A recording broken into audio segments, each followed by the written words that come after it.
AJ, are we good to kick off? We're good to go. We're good to go. Advocate Vixen, thank you. Thank you so much.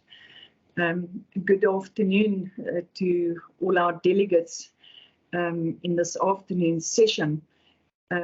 Today, as you know, the SA Bar Association hosts a speaker on a weekly basis to deal with a legal topic intended to assist our practitioners or any other people that are interested, both locally and internationally, with training and development. And the purpose is there to feed the core values that the SA Bar Association holds as an organization.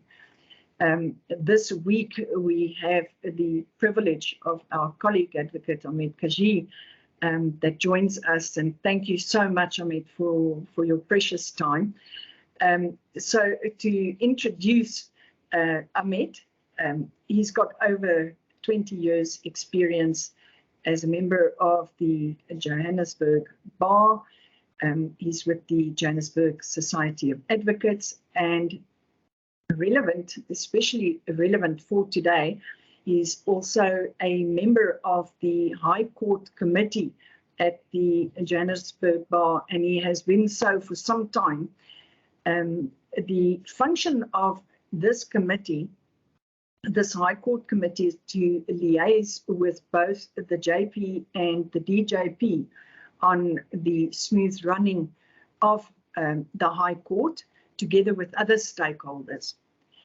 The DJP recently asked the committee for their views and recommendations about the reopening of our courts and the continued use of the virtual platforms after that. The discussion this afternoon is going to be more in the form of a debate which myself and Ahmed will facilitate. Ahmed will do a short introduction, and then after that we're going to open the floor for input, questions, comments, to give ourselves a better feel of what the energy on the ground is around the topic. May I ask that for the duration of the afternoon program that you keep your microphones and camera off, and when you want to make a contribution, please raise your hand, and either Khajii or myself will then call on you.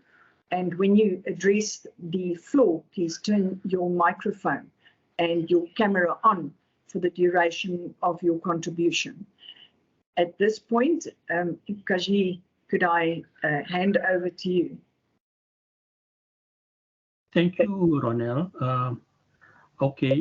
Yeah, guys, basically this is just going to be an informal session, as I've said. I mean, I'm not here to talk to you about anything. It's more for us to gather views.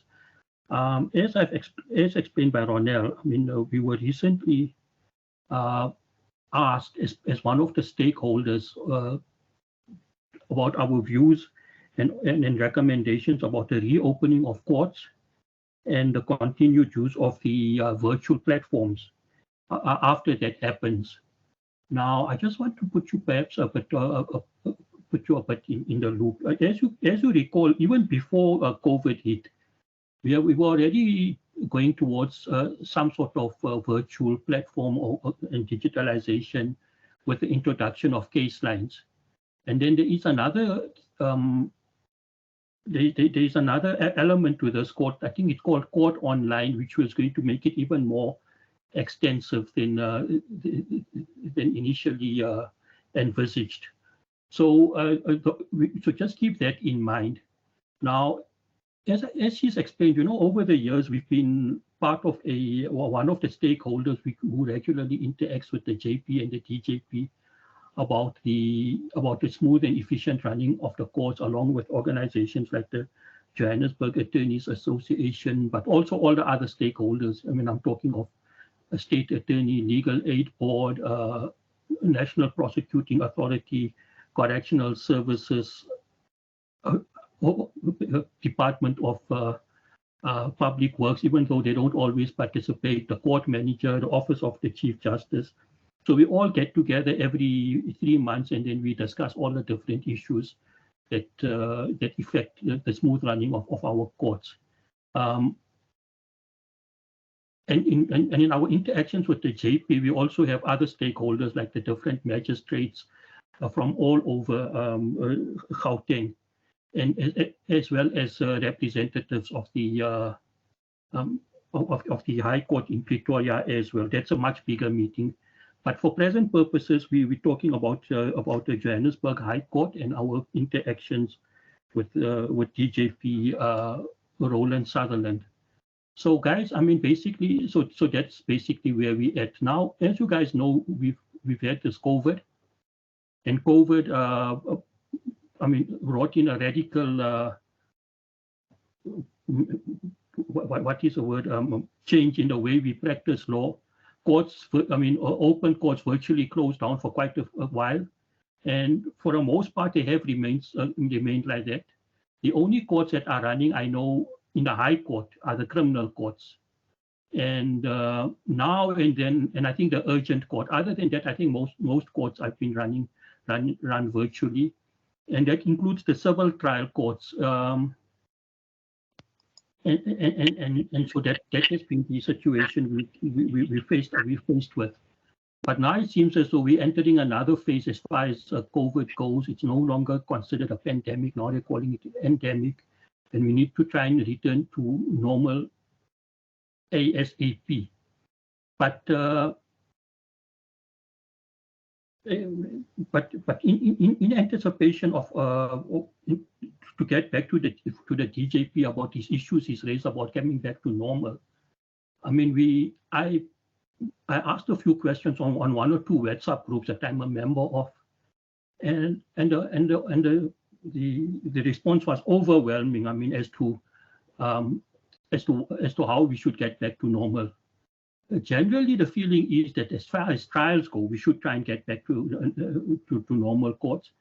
But as far as motions go, I mean, the opinion has been widespread across the board. And strangely, and I say this guardedly, is that it seems as though our junior members who were most affected by this lockdown. A lot of them, not all, but quite a substantial number of them, especially our junior baby members, seem to prefer the online system, whereas in discussions with the DJP, it would appear that they were the worst affected by this lockdown and the fact that courts are no longer open court.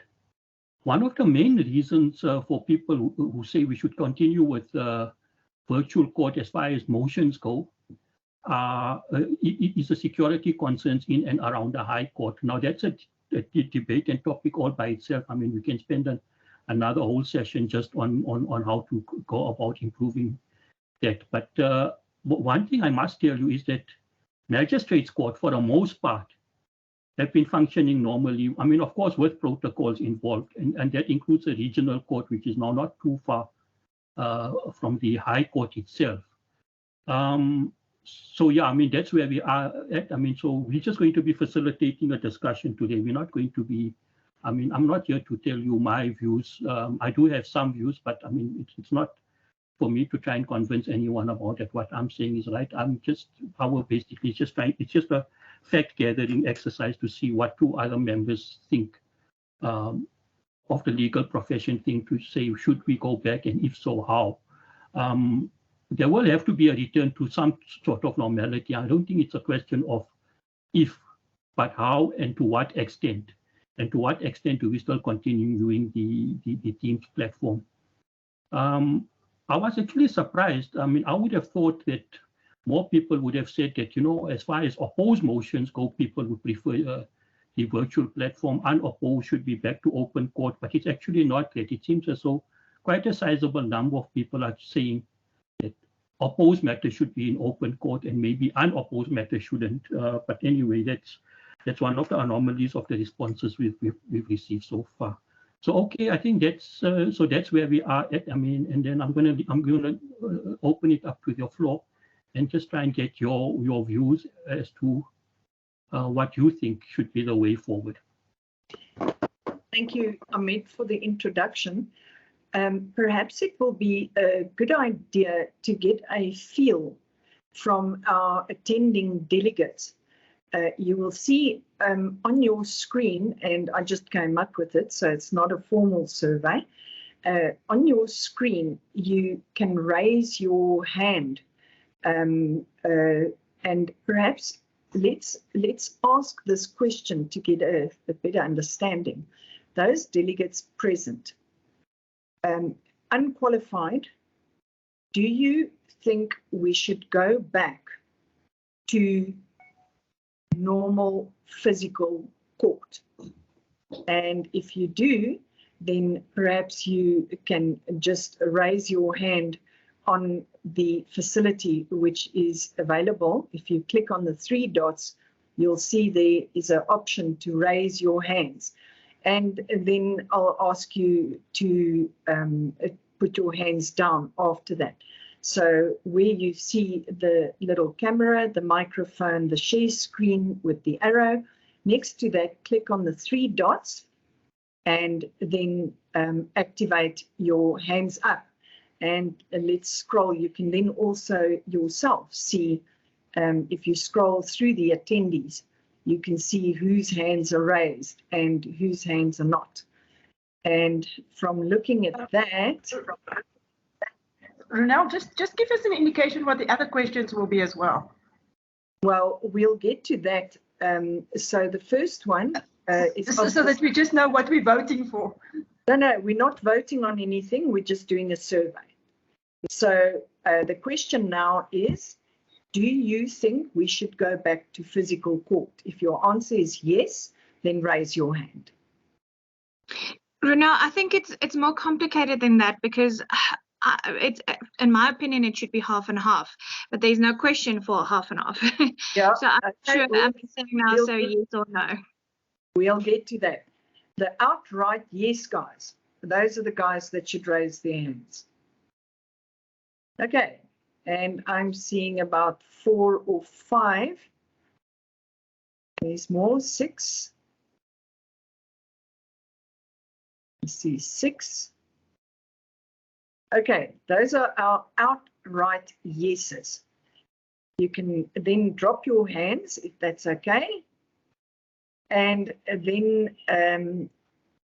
one more. Okay, Njabulo, if you can drop your hand, I'm going to ask the next question. I'm just making notes as I go along. So there's 6 or 7 out of the 30 on an outright yes. And then the outright Njabulo, can you drop your hand, please? Thank you. Okay, and then the outright no's. Can you raise your hands? If there are any outright no's, we should not go back. We should not go back to physical court. I'm counting 1, 2, 3, 4, 5, 6, 7, 8, 9, 10, 11. So that's about 11 on the outright no's. All right, let's take the floor then to the outright yes. You can take your hands down if that's okay. Thank you very much. The outright yeses. Can we hear the motivation behind that? What would just raise your hand if you have a contribution on the issue of your opinion, yes, we should go back to the traditional physical court. Is there anybody that'd like to motivate their reply? You can just raise your hand. And Ahmed, Jassat, can I hand over to you? Please turn on your microphone and your video and let's hear it. Perfectly in order. Thank you so much, Advocate Ferguson. I'm going to motivate for yes in a manner by a simple suggestion that court by the whole virtue of the theatrics in court is essential. Body language in court is essential. There's a lot of things that you read to reading a person is essential, and all of that is unfortunately lost on the through the virtual platform. That ends my submission. All right. Any other outright yeses? Okay, let's go to the no's. Can you raise your hand? Let's hear why your outright no. Romeo, yes, good to see you. Please turn on your camera and your microphone. Thank you so much for this opportunity, Ronel. I'm one of the beneficiaries of virtual court and how virtual a platform actually work. At first, I was not actually much more willing to be a participant of virtual things, but using case line as well, and also seeing the benefits and the convenience of using virtual court. I'm not for actually going back, because I think when you take 10 steps forward, you don't need to take 10 steps back to actually regress. I think for me, COVID has taught us a lot of convenience and how we can actually function without being within a physical court. And then I think for me, that is the benefit and that is the future, and it can actually work.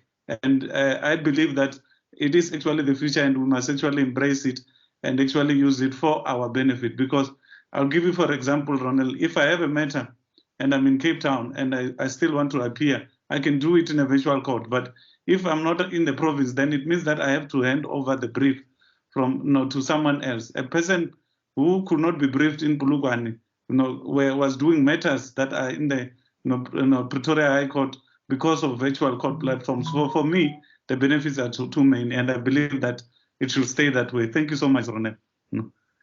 Thank you so much. Thank you once again for facilitating the program, and you are looking good as usual. Thank you so much. Romeo. Thank you very much, Romeo. The one concern, Ahmed, if I may, the one concern that was raised in favor of going back to the virtual court was, the physical court was the juniors who did not have the access to what we had when we started out. I think Romeo's just raised an interesting one, that in fact it has made our courts more accessible because the virtual platform is geographically unlimited. Excellent point, Romeo. Thank you so much. Catherine, let's hear what you say. Your camera and microphone, yes, please. Hi, Ronel. Sorry, I won't turn my camera on. I'm a member of the Johannesburg Bar. I understand that for juniors, you learn a lot if you're in an open courtroom and you're watching your seniors moving matters and so forth. But as an advocate, the time wasting in court and also the safety aspects of attending the High Court and now having to attend the High Court with a laptop and expensive equipment. First of all, the time wasting, you can do so much more in your day. And what we do is we bill time. So you can be far more productive working off the case lines or case lines and the Teams platform. And secondly, I mean, until the security aspects in the High Court in Johannesburg are resolved, and we don't know when that's going to happen. It hasn't happened. It's got worse during my 10, 12 years at the bar. That's a hazard that puts all of us at risk, having to attend court on a daily basis or weekly. Thank you. Thank you so much. Absolutely. I think the one pandemic has been perpetuated by an old problem, which is the security at the logistical challenges of security. HB, let's hear what you say. I'm quite curious to hear. Can you see me? No. Oh, sorry. Maybe if you press the button a bit better, you might. There are really three things that I want to say. The first is that the question is, where are we going to be in 2040? And the answer is not in a physical court. That's not where we're going. The sooner we get out of it, the better, because if we're going to be there in 2040, we may as well be there in 2030, and we may as well be there in 2022. And as far as whatever the teething problems might be, we must sort those out and go for it. That's the one thing. The other is this whole question about demeanor. So the whole idea is you want to have a physical trial because demeanor is important. You have to see the witness, and the only way in which you can determine whether the witness is lying or not is to have regard to demeanor. That's absolute nonsense as far as I'm concerned. I thought actually two things about it. The one is, in all the years that I've been at the bar, I've never been in a judgment, never seen a judgment where a court says, well, I think this, and I'm not sure what to do here, but I think Jimmy was lying. His demeanor was whatever. He was shifty and he was uncomfortable, and therefore I reject his evidence. I've never actually seen it happen. The second is, I don't even know that I trust a judge to determine demeanor and whether someone is lying. I've been an arbitrator, and I've never had the guts to say, well, I think this person is lying because of the way he's testifying. So because of that, I actually did a quick search of SAFLI to see how often references are made to demeanor. And what I found virtually immediately is a judgment given by Judge Piet Meyer, reported in the end of last year. It is Standard Bank versus Sebanda, 2021, 5 SA 276. It's an excellent judgment. And he deals with how demeanor counts for nothing. He quotes a number of judgments where the courts have said, be careful. But more importantly, he refers to two articles that have been written by some expert, Garbett or something, the chap's name is, where he says judges are no good at lie detecting. In fact, it's more likely that they'll think that an honest witness is lying than the other way around. And I think the whole idea of this thing about demeanor and why it's important to have trials for that reason, there's no basis for that. In fact, I don't even think that it matters if the judge doesn't even see the witness. I mean, the witness could even testify with a video off and it wouldn't make a difference. In fact, what Meyer says is, if you read a judgment, then already that's not a judgment. If you read the evidence, if you never even saw the witnesses, you can make findings in respect of who you want to believe and who you don't. And in fact, judges do that on appeal the whole time. The third thing that I want to say is that whatever we think we're going to do in the High Court, there's still what's happening in arbitrations. And there's a reason why arbitrations have become more and more popular. The one is because you can choose your judge. The second is you don't have to go through all these hoops about having 5 or 6 pre-trial conferences, and every time someone delivers a document, then you have to have a pre-trial again. You don't have this problem that if the matter is postponed, you have to wait another year. And more importantly, you can actually have your arbitration without doing it physically. So I'm involved in arbitrations at the moment where Fritz Brandt is the arbitrator, and he sits in Stellenbosch. We are here. The witness could be in Timbuktu for that matter. And no one has to go anywhere. No one has to sleep over. No one has to live in a hotel for 3 weeks. And as Romeo said, it is quite possible for us to appear in any court at any time. But it's a no-brainer. There simply is no basis why we should go back. And maybe there's actually a fourth point, and that is, I'm pretty sure that in the past 2 years, whilst we had COVID, the Department of Public Works probably has spruced up the court completely. They've retiled everything, they've repainted everything, they've redone the toilets. In fact, I'm sure they did none of that. So, I'm sure that's not a place we want to go back to. I'll be surprised if any judges want to go back to that. I'm sure that, they find it as convenient as we do. It is possible that they want to go back to court so that they can walk in and everyone can get up and bow and carry on. I was acting as a judge last year in August, and I missed that. But that's not a basis to do any of this. Sorry, I spoke longer than I intended to. No, thank you. Thank you. Sorry, before we take any more questions, HP, you actually quite, and even Romy, your guys, actually, it's quite interesting because I thought that there was general consensus that trials at least should go back to normal. But anyway, it's interesting what you guys are saying. It seems as though there's not even consensus on trials or civil trials themselves. Thanks about that. And then I see Mohammed, I see your hand is raised. Mohammed Patel, colleagues, would you mind turning your camera and your microphone on for us while you share your views? Thank you so much, Ronel and Advocate Khajii. I'm trying to switch on my video. For some odd reason, it's not working, so I guess just my voice would do. I concur with both Romeo and HB Murray.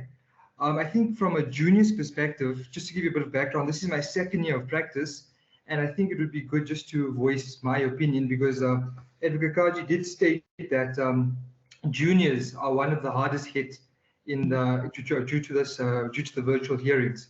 And I can just speak from my perspective because I'm virtually in court Monday to Friday on the unopposed role. So that's where I'm coming from. I totally agree with virtual hearings. It saves me as a baby junior, it saves me time, it saves me money, and everything is paperless. So in terms of the environment and cost to me as a baby junior, it is working effectively and efficiently. With regards to an issue that I've been picking up now since this pandemic has turned into an endemic, is that certain judges, I think it was the acting judge Mlambo and Sutherland, that has now given the discretion to certain judges to have matters heard either at their discretion, either in open court or online. And the issues I'm facing now is if I get 4 or 5 matters a day and it's between different judges, and some judges are having it in open court, some judges are having it online, I'm sitting there in court whilst I'm busy on my phone, and there's no infrastructure surrounding me to enable me to be both in court and online at the same time. So there needs to be uniformity if the movie is to actually go back. Because, I mean, for example, in Pretoria or Joburg, if you look at any of the courtrooms, there's only 1 or 2 plug points for 40 or 50 practitioners. There's no Wi-Fi. The signal in Pretoria and Johannesburg, depending on where you are, it's virtually none.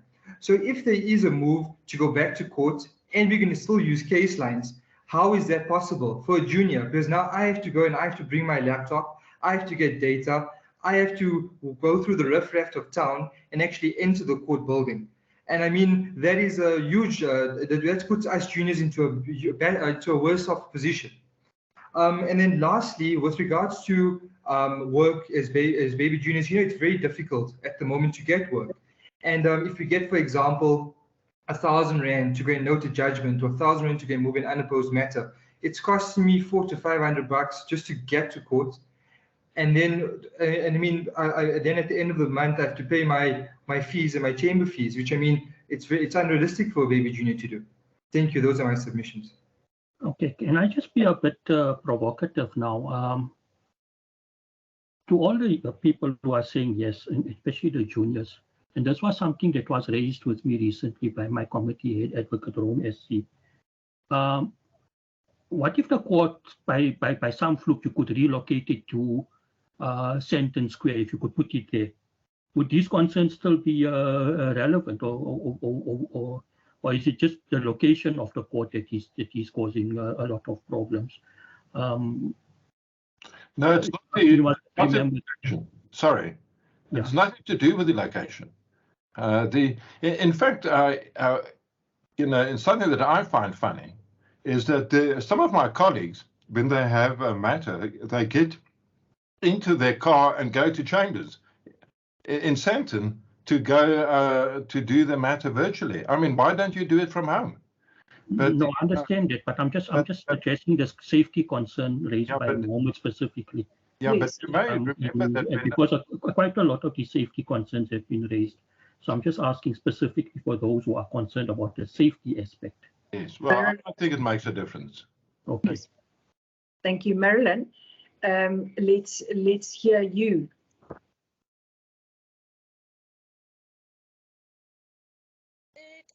There we go. Good afternoon, Advocate Ronel, Advocate Khajee. Marilyn, I've got problems hearing you.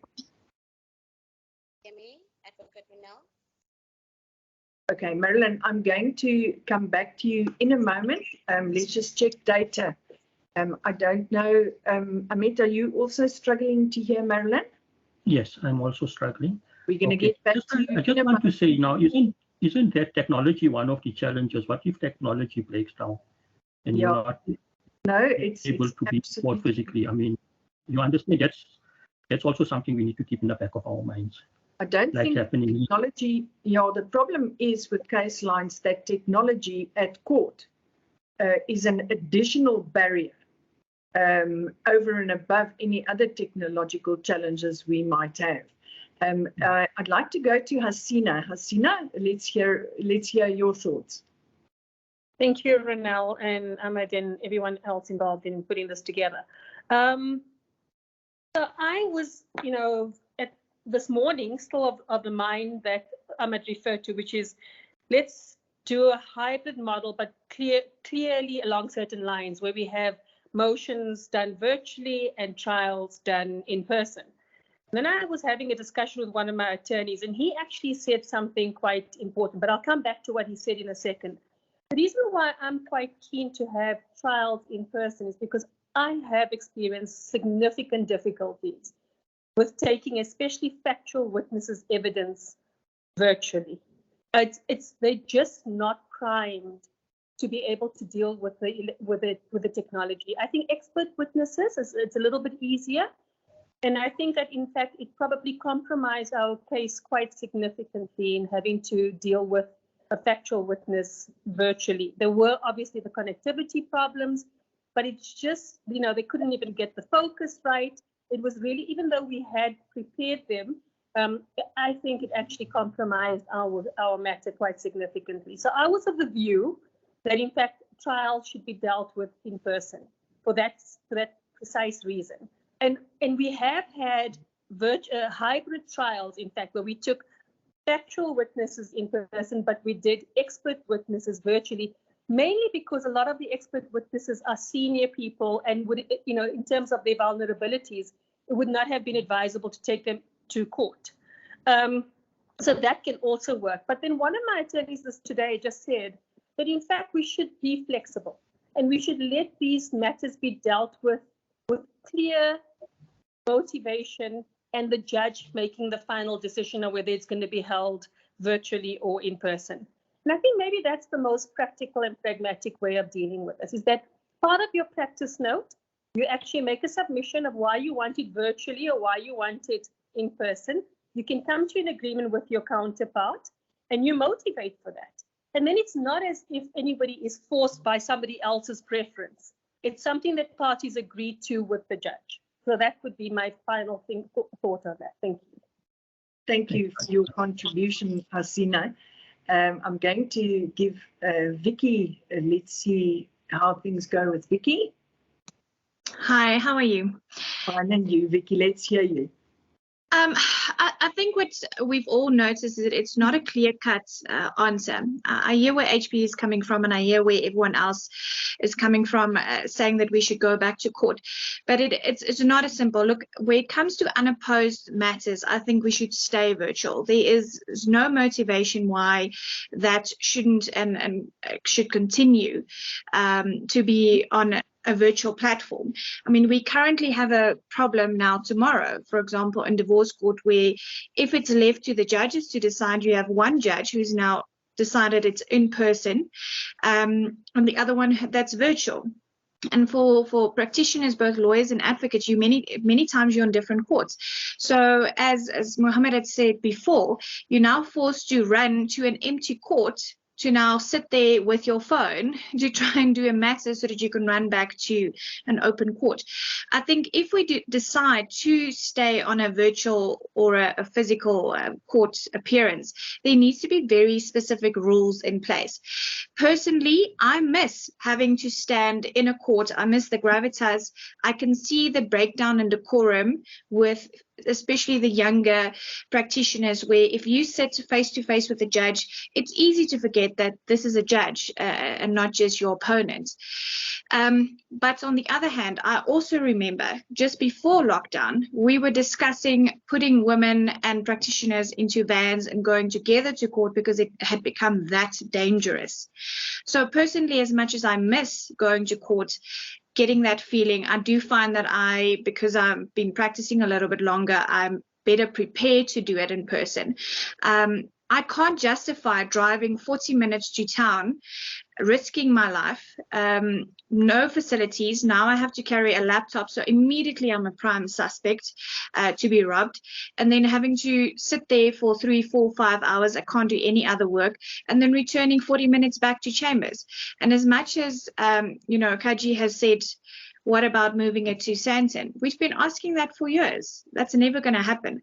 So I think until there is a very real structure in place of how to deal with in-person court appearances, we should remain virtual, because it is not only the most safest option, it's the most convenient. And I say this lightly because I also find if you're busy with a trial, if you're busy with an opposed motion, and you're halfway through your arguments and a judge says to you, sorry, you broke up, I didn't hear you, you immediately lose your train of thought and the way you argue.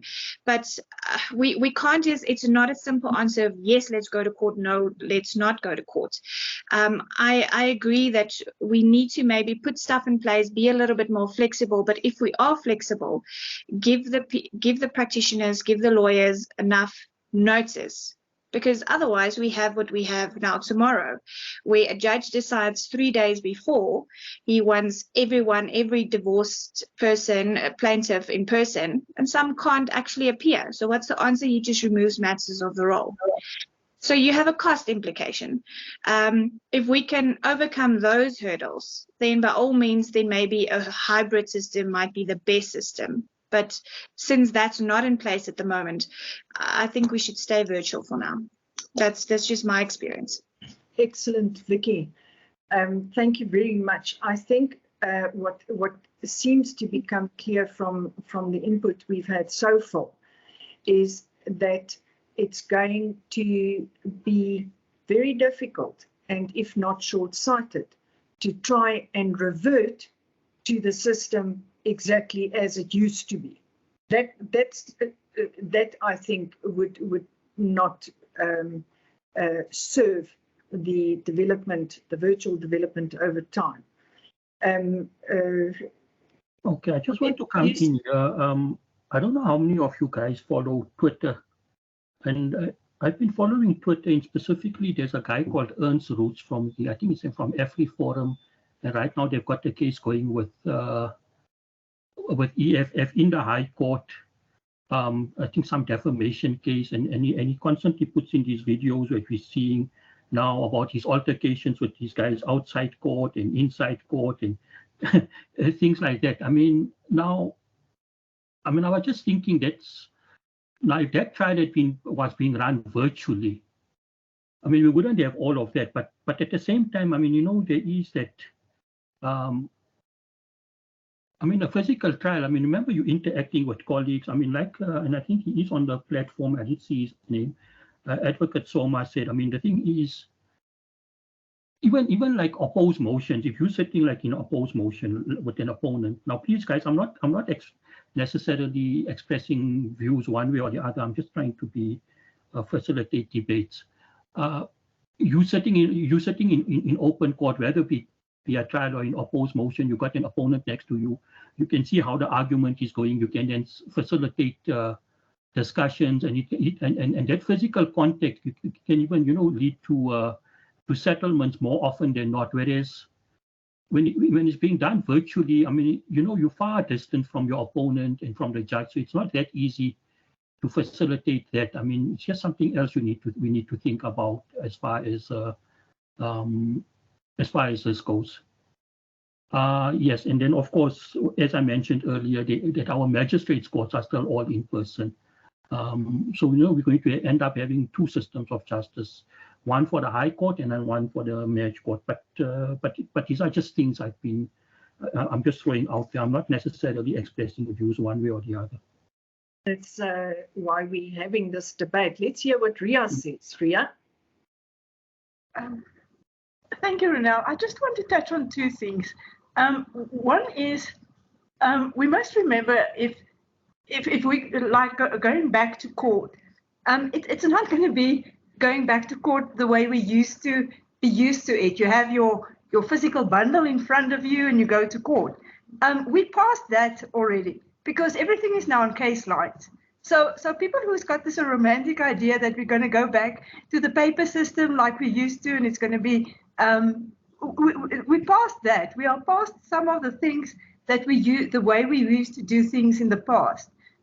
It's a reality now that even if we go back to physical court, you will have to take your laptop with you because your matter is on case lines and you will have to address the court from case lines and you will have to direct the court on case lines. So this is the first reality that we will have to deal with. Then the second reality is, are we going backwards if we now say we don't want to be on a virtual platform anymore? Because like HP said, that's the future. So we must keep that in mind because we will all have to take our laptops to court. Are there facilities to accommodate us all? I mean, I can remember when we, like, for instance, went to court 1A. There's not enough space in those courts for counsel to each sit with their laptop to start preparing to present to the court. There was not even enough chairs in some of the courts. There is such a lot of physical equipment that's not there that cannot accommodate us. In motion courts, and especially in motion court that is so busy. You can imagine if you have, like we used to do motion courts, one after the other. You will have to have your case lines ready when the one person sits down and got its order, that the next person is ready to present. And we have to keep that in mind. Then I just want to talk about the juniors. On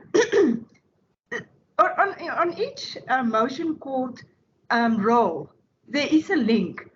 And any junior can go onto that link and can join court from the comfort of his home or his desk, wherever he is, or from his master's office, wherever he is. And he has the benefit to sit there and watch court and make notes, which you don't normally have when you are in physical court, because you don't have that facility to sit and make physical notes and listen in your own comfort to what a judge is saying back to the people. So to me, going on to virtual court for a junior, you can sit there in the comfort of your study. You can listen to the judge uninterrupted, nobody coming in, shuffling past you, stepping over you, interrupting you. You can have your notepad next to you. You can have your Erasmus next to you. You can look at what the judge refer people to. So from that perspective for the juniors, I think virtual court is actually better than sitting in physical court. When I was acting in divorce court, I asked Maria to facilitate that some of the pupils assist me with the unrepresented in court. And they were very happy to do that, and it worked very well. So there's no reason why that can still not continue in unopposed divorce court, so that the pupils still get their training and they still assist the court with the unrepresented. So there's not that many drawbacks for the juniors. I actually think virtual court can assist them. Thank you, Ria.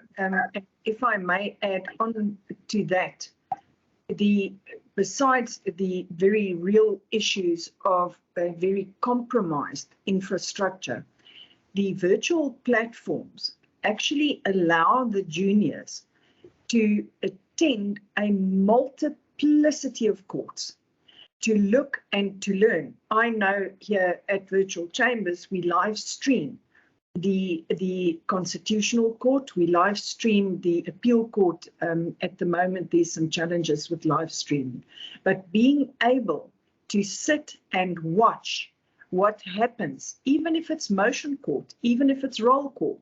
My pupil, I say to her, log into roll call so you can get the dynamics, see what's happening.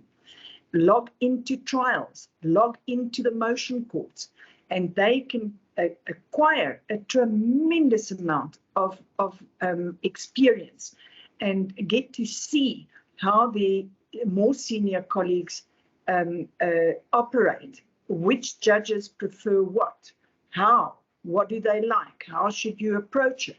It's extremely important. If we go back, and this is my view, and let me have one, if we go back to physical court, we take that away from the juniors. Let's hear Doris. Doris.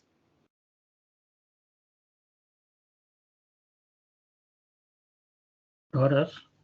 Doris, your hand is up and you're muted and we can't see you. Oh, okay, there I am. Thank you, Ronald. I'm sorry that I'm only joining so very late. And if this question has been answered, then I apologize for that. But in the court building, is there sufficient bandwidth for everyone to be on Wi-Fi while we are all using case lines in court? I don't think so, Doris, to be honest with you. So then how would we operate on case lines when we're in a courtroom? Well, let me ask you, put it this way then, Doris. Let's say we didn't have a pandemic. What was going to happen then? How were you going to overcome well, it? we would need Wi-Fi with or without a pandemic. We would need there to be Wi-Fi, because the alternative is for every advocate to use their own, to hotspot themselves from their phone.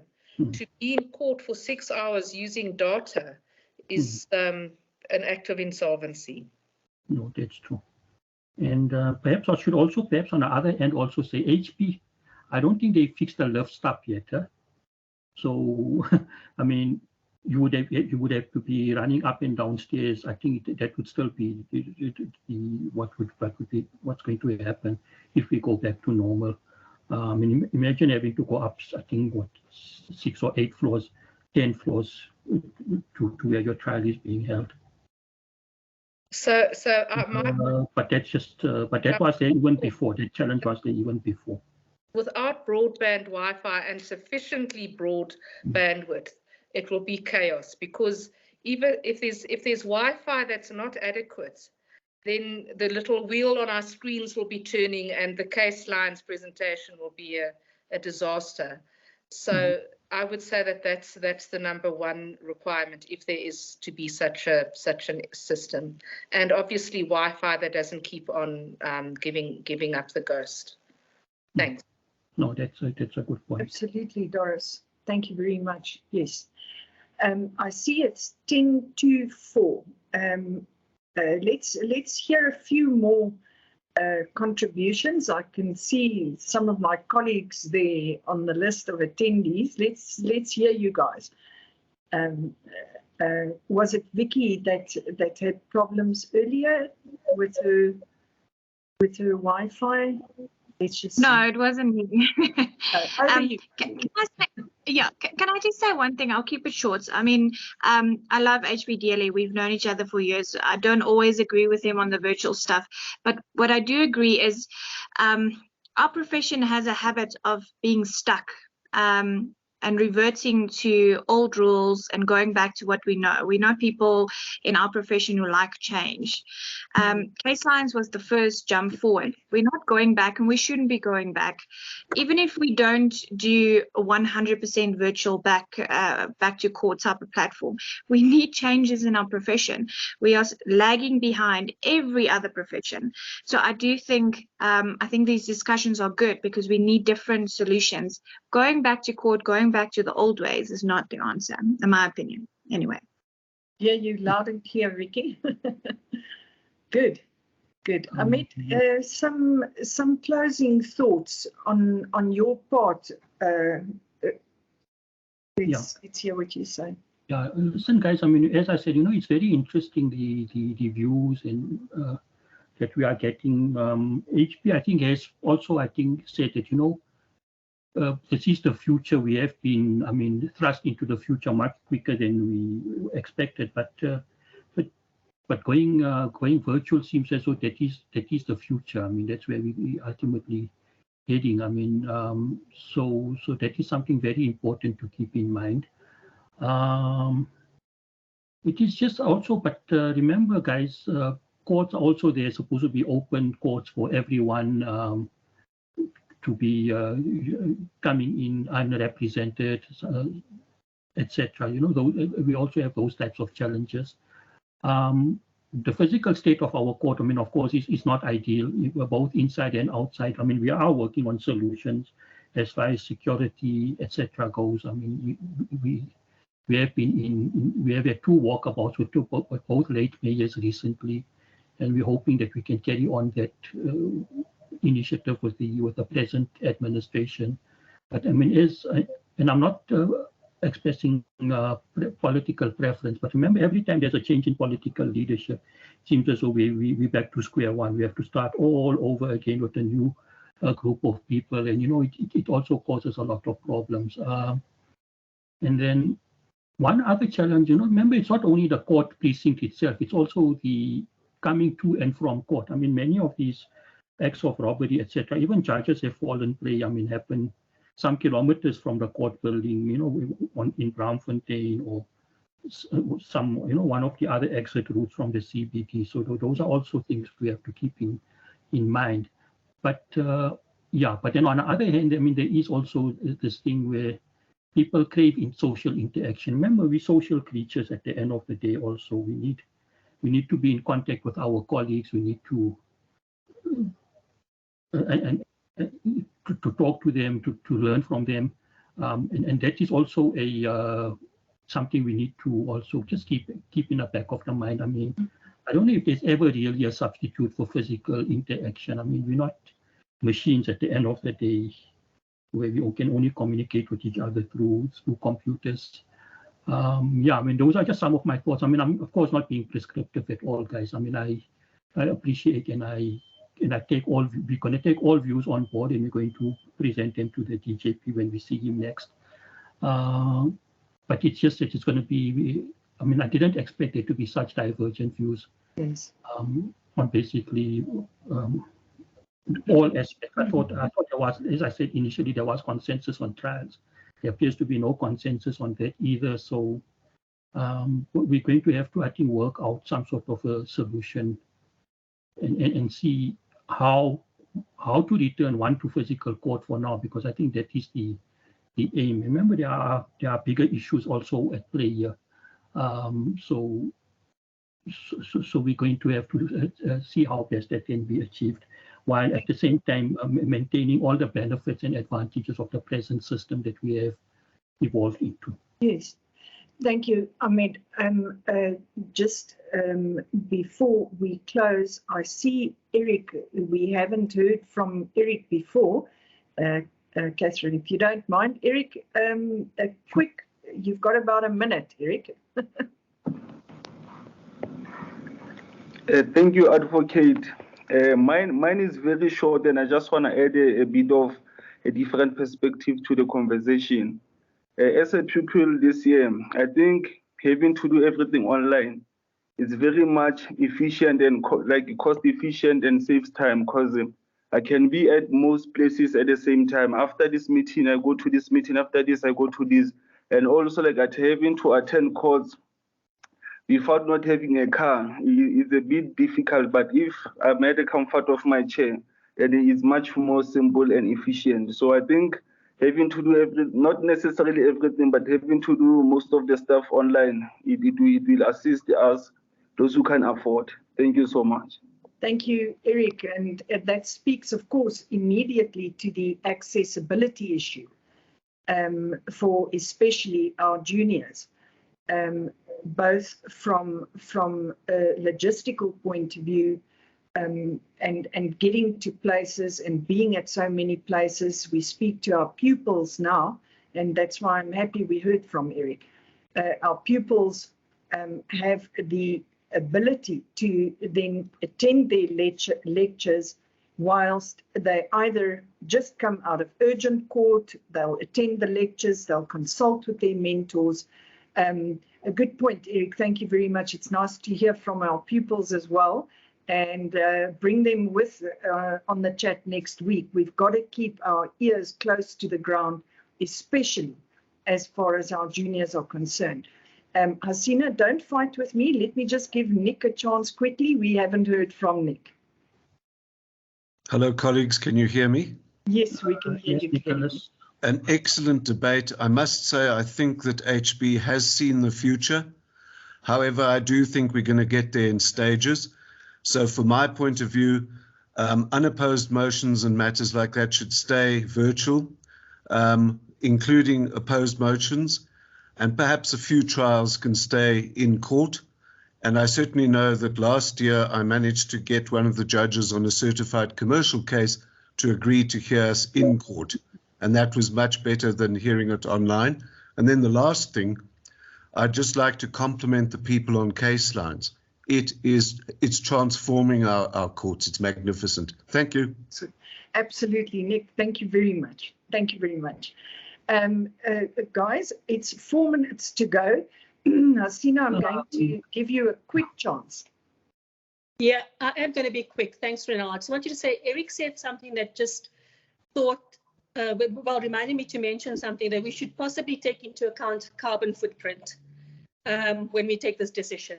The thought of traveling, petrol, paper, all of that needs to be considered and factored into our decision making. Thank you. Excellent angle. Thank you very much. Yes, that hasn't come up so far. All right then. I mean, thank you so much for bringing the committee to the people, if I can put it like that, for actually hearing us and giving us an opportunity to contribute to the work that you guys so selfishly do. It's much appreciated, and especially from the South African Bar Association. I'm sure that the recording, which is available on the website, will be viewed again. Thank you for your time. Thank you for SA Bar Association for creating this opportunity. And we look forward to next week's topic, and you must enjoy your evening. Thank you very much, AJ. Just before we leave, guys, I mean, if there's any comments, I've just put my email address in the chat.